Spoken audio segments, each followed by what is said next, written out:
Hello everyone, आज़ाद high school की online classes में आपका स्वागत है। तो बच्चों, आज इस वीडियो में मैं आपको क्लास 5th की हिंदी व्याकरण का लेसन नंबर 2 पढ़ाने जा रही हूँ और इस लेसन में हम पढ़ेंगे वर्ण और मात्राएं। तो बच्चों, पिछली क्लासेस में हमने अ से आह तक और क से ज्ञ तक वर्ण पढ़े हैं, पर हम अक्सर ये भूल जाते हैं कि स्वर किसे कहते हैं और व्यंजन किसे कहते हैं, वर्ण क्या होते हैं और संयुक्त अक्षर क्या होते हैं। तो इस अध्याय में हम इसी पर प्रकाश डालेंगे। तो सबसे पहले हम वर्ण पढ़ेंगे। वर्ण क्या है? वर्ण वह ध्वनि है जिसके खंड नहीं हो सकते, अर्थात इसको तोड़कर नहीं बोला जा सकता, ना ही तोड़कर लिखा जा सकता है। ये एक स्वतंत्र ध्वनि है। और वर्ण कौन से होते हैं? जैसे अ, र, ब, क, श, स आदि। और जब इन सारे वर्णों को एक साथ एक जगह एकत्रित कर दें तो इन सारे समूह को वर्णमाला कहते हैं। अ से लेकर आह तक और क से लेकर ज्ञ तक। तो अब मैं आपको बताती हूँ कि वर्ण कितने प्रकार के होते हैं। वर्ण 2 प्रकार के होते हैं, स्वर और व्यंजन। अ से आह तक स्वर होते हैं और क से ज्ञ तक व्यंजन होते हैं। अलग अलग देखा जाए तो जिन वर्णों का उच्चारण स्वतंत्र रूप से होता है और जो व्यंजन के उच्चारण में सहायक हों वे स्वर कहलाते हैं, और जिन वर्णों का उच्चारण बिना स्वर के नहीं होता और जिन वर्णों के पूर्व उच्चारण के लिए स्वरों की सहायता ली जाती है वे व्यंजन कहलाते हैं। जैसे क, ख, घ, च, छ। इन सभी में अस्वर की ध्वनि आ रही है। आगे देखिए अन्य ध्वनियाँ, जैसे अंग, आहा, आ, औ, ज, फ। पहले दी गए अंग। अंग का चिन्ह बिंदु है, इसे अनुस्वार कहते हैं। इसे नाक की सहायता से बोला जाता है, जैसे पंखा, बंद, डंडा आदि। आगे है आहा, ये विसर्ग चिन्ह है। ये व्यंजन के बाद लगता है, जैसे प्रातः, अतः आदि। विसर्ग चिन्ह वाले शब्दों को बोलते समय ह की हल्की ध्वनि आती है। आगे है अंग, ऊपर चंद्रबिंदु। ये अनुनासिक है, इसका चिन्ह चंद्रबिंदु है, परंतु शिरोरेखा पर मात्रा हो तो केवल बिंदु लगाया जाता है, जैसे फंसना, फेंटना, सांप, सींचना, गोंद, औंधा आदि। आगे ओ, इसमें ओ की आवाज़ आती है। हिंदी में अंग्रेजी के कुछ शब्दों में ये वाला मात्रा का प्रयोग किया जाता है, जैसे कॉलेज, बॉल आदि।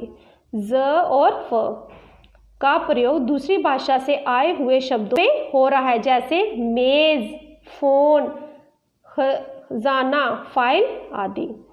आगे है संयुक्त व्यंजन। संयुक्त व्यंजन क्या होते हैं? जो 2 व्यंजनों के मेल से बने होते हैं, जैसे क्ष, त्र, ज्ञ और श्र। इनकी रचना 2 व्यंजनों के मेल से होती है, जैसे कक्ष क और श से बना है, भिक्षा। ज्ञ किससे बना है? ज और न से, ज्ञानदा। त्र किससे बना है? त और र के मेल से, सत्र। श्र किसके मेल से बना है? श और र के मेल से, आश्रम। संयुक्त अक्षर और द्वैत्व व्यंजन। संयुक्त अक्षर क्या है? संयुक्त अक्षर में 2 असमान व्यंजन एक साथ आकर जुड़ जाते हैं। पहले व्यंजन में स्वर नहीं होता, लेकिन दूसरे व्यंजन में कोई ना कोई स्वर होता है। द्वैत्व व्यंजन, इसमें 2 समान व्यंजन आपस में जुड़ते हैं। पहला व्यंजन स्वर रहित और दूसरा व्यंजन स्वर सहित होता है, इन्हें द्वितीय व्यंजन कहते हैं। संयुक्त अक्षर और द्वितीय व्यंजन के उदाहरण ये नीचे दिए गए हैं। ये देखो, द और ध, इसमें कौन सा है? बुद्ध। ऐसे ही क और ख, क्या आ जाएगा इसमें? मक्खन, क और य, क्यारी, क और क, पक्का। ऐसे ही ये सारे संयुक्त अक्षर दिए गए हैं। आगे नीचे है र के रूप निराले। र के कितने रूप होते हैं ये सारे यहाँ पे बताए गए हैं। जैसे पहला स्वतंत्र रूप है, जैसे रस, चारपाई, हारना, अमर। जैसे यहाँ पे दिया गया है र स क्या बन गया? रस। आगे है र स्वर रहित, जिसे रेफ के रूप में आता है, जैसे कर्म, पूर्व, पर्व, वर्षा। जैसे क र म करम। आगे र स्वर सहित से पहले जब खड़ी पाई वाला व्यंजन स्वर रहित हो तो र का ये वाला रूप लग जाता है, जैसे कर्म, ग्राम, प्रकाश, विनम्र। ऐसे कर अ म करम। आगे रे का ये वाला रूप स्वर सहित से पहले जब स्वर रहित ट और ठ हो तो र का ये वाला रूप लग जाता है, जैसे ड्रम, ट्रेन, ट्रॉली, ड्रामा। ड र म ड्रम। आगे र स्वर सहित से पहले जब स्वर रहित द और ह व्यंजन हो तो मूड़ी आकृति पर र का ये वाला रूप होता है, जैसे द्रव, हस्व, समुद्र, मुद्रा। ऐसे ही द र ब द्रव। शब्दों को बोल बोल कर पढ़ो और अंतर समझो। जैसे यहाँ पे ट और ठ में, ड और अड़ में ड और ड का प्रयोग है। जैसे ट और ठ, टन, ठन, टेका, ठेका, टाट, ठाट। ड और अड़, डेरा, ढेला, ढोल, ढोल, डाल, डाल। ड और ड, पड़ा, पड़ा, गाढ़ा, गाढ़ा, बड़ा, बड़ा। ऐसे ही श, स का प्रयोग। शहद, शहर, काश, अश्व। आगे उषा, कृषि, भाषा, राष्ट्र। सड़क, कसम, बस, बस्ता। वर्ण विच्छेद दिए गए हमें शब्दों को जो अलग अलग करके जो तोड़ के लिखा जाता है उसे वर्ण विच्छेद कहते हैं। विच्छेद का अर्थ है अलग करना, किसी शब्द के वर्णों को अलग अलग करना वर्ण विच्छेद कहलाता है। ये इसकी परिभाषा दी गई है। जैसे कला, क ल आ कला।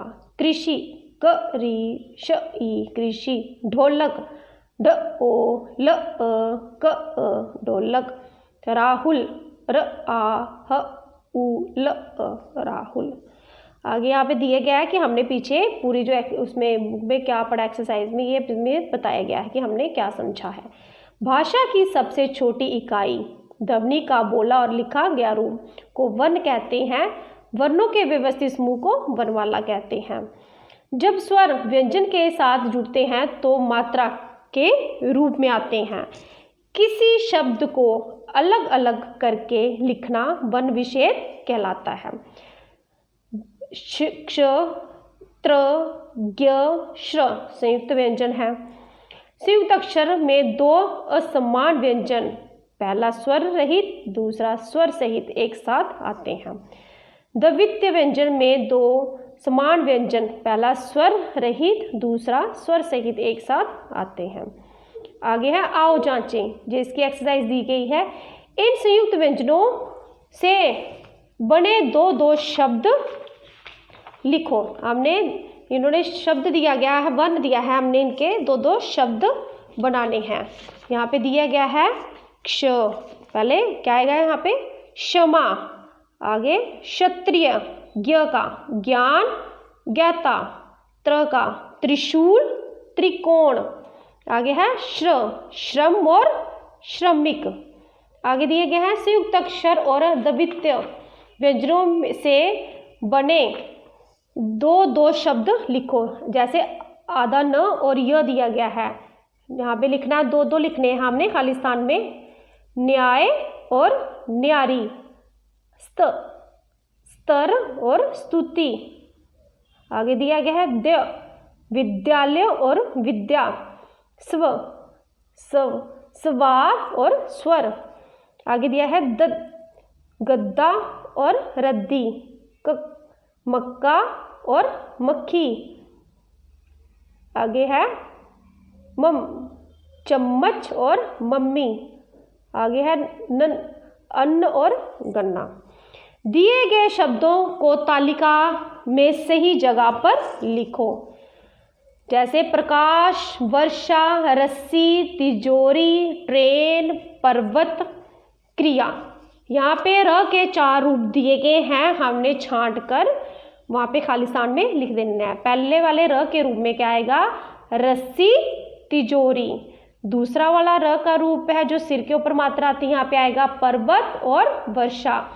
अब है ये वाला तीसरा र का रूप, यहाँ पे जो पैर के नीचे मात्रा आती है, यहाँ पे आएगा क्रिया और प्रकाश।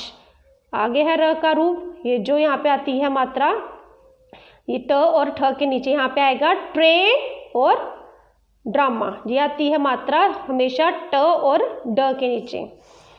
आ लगाकर दिए गए चित्रों के नाम लिखो। बॉल, हॉकी, डॉक्टर, काफ़ी।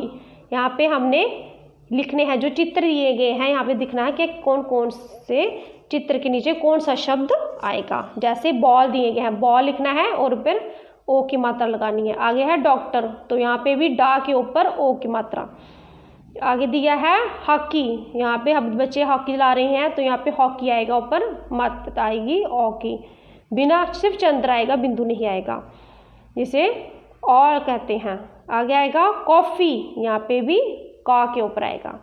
उसके आगे है 5वां प्रश्न, उदाहरण की तरह अक्षरों का स्थान बदलकर नए शब्द बनाओ। जैसे उदाहरण दिया है नव भारत, न ब भारत अलग अलग करके लिखा गया है, जहाँ से नए शब्द बनाने हैं। जैसे इन्होंने बनाए हैं नव, भार, भारत, नर, तन, वतन, भाव, वन, रत, भात, बान। आगे ताजमहल दिया गया है, ये हमने खुद बनाने हैं। जैसे ताज म ह ल। अब यहाँ पे नए शब्द बनाने हैं, यहाँ पे आएगा पहले ताज, फिर महल, हल, मल, ताल, लता, हम, जल, हज।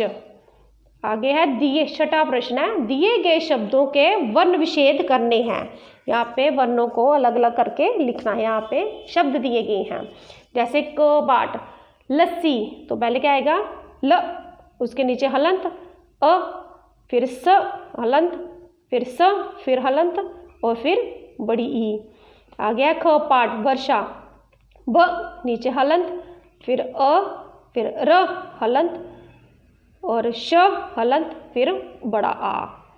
आगे है ग पाठ पत्ता, प हलंत नीचे, अ फिर त नीचे हलंत, फिर त नीचे हलंत और आ पत्ता। आगे है घ पाठ चिड़िया, च नीचे हलंत, ई यहाँ पे छोटी ई आएगी और हलंत नहीं आएगा। उसके नीचे आएगी ड नीचे हलंत, फिर ई नीचे हलंत, फिर य हलंत और फिर बड़ा आ। आगे है 7वां प्रश्न, शब्द जाल में से शब्द ढूंढकर लिखो। यहाँ पे एक पहेली सी दी गई है, यहाँ पे शब्दों को ढूंढकर लिखना है। यहाँ पे पहला है बस्ता, बकरी, स्वयं, कस्बा। ये सारे जो संयुक्त अक्षर होते हैं, संयुक्ताक्षर होते हैं, यहाँ पे बताए गए हैं। तस्वीर, रथ, स्वच्छ, पर्वत, व्रत, मक्खी, मच्छर, स्वीकार। ये सारे इस पहेली में दिए गए हैं, ये ढूंढ कर लिखने हैं। आगे है 8वां प्रश्न, रु और रू की मात्रा के शब्द अलग अलग करके लिखो। यहाँ पे र, रु और रू की मात्रा दी गई है, उसमें कौन कौन से शब्द आएंगे, यहाँ से ये जो दिए गए हैं ऊपर बॉक्स में, यहाँ से छांट कर लिखने हैं। पहले आएगा रुस्तम, रुकना, मरु, भूमि, मारुति, रुमाल। आगे बड़े रू की मात्रा वाले में आएंगे रूप, रूठना, बारूद, रूबी, मरुस्थल। आगे नीचे आओ खेलें, अनुस्वार और अनुनासिक शब्दों का प्रयोग कर कविता पूरी करो और गुनगुनाओ। अक्षर ज्ञान जब पा जाऊंगा, यहाँ पे अनुस्वार और अनुनासिक वाला शब्द ढूंढकर खाली स्थान में भरना है और कविता को पूरा करना है। अक्षर ज्ञान जब पा जाऊंगा, आगे यहाँ पे आएगा पहले खाली स्थान में पंख लगाकर नील गगन में उड़ जाऊंगा। घर घर शिक्षा का दीप जलाकर सबकी आँखों का तारा बन जाऊंगा। चंद्रलोक सी चांदनी चंदन गांव में फैलाऊंगा। एक बार फिर दोहराऊंगी मैं। अक्षर ज्ञान जब पा जाऊंगा, पंख लगाकर नील गगन में उड़ जाऊंगा। घर घर शिक्षा का दीप जलाकर सबकी आंखों का तारा बन जाऊंगा। चंद्रलोक सी चांदनी चंदन गांव में फैलाऊंगा। ये अब हमने आज पढ़ा लेसन वर्ण विचार। अगले लेसन में मैं आपको पढ़ाऊंगी शब्द संरचना। तो आई होप आपको ये वीडियो पसंद आई होगी, तो इस वीडियो को शेयर और लाइक ज़रूर करें। Thank you.